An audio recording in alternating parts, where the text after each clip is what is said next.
呢度係做呢度係一間冇做過隔音嘅房間。咁呢度呢，我哋做咗好多層嘅隔音結構。今次我哋做咗減震器啦、隔音棉啦、隔音板啦，再加埋吸音板結構嘅一間房間。所以你聽到個聲音呢，非常舒服。所以今日呢，你會見到我拍片呢度呢把聲呢，最純正、冇雜質嘅人聲，充滿咗男人啲味道。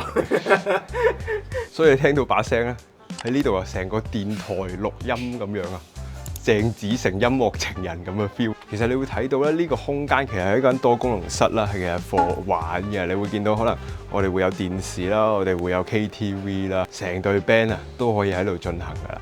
咁嘅一個隔音嘅要求喺底下，所以我哋做咗最足料嘅隔音結構，已經係達到我哋錄音室等級嘅一啲隔音嘅。好似見到一個咁高規格嘅隔音呢，其實老實說，我哋都係第一次做。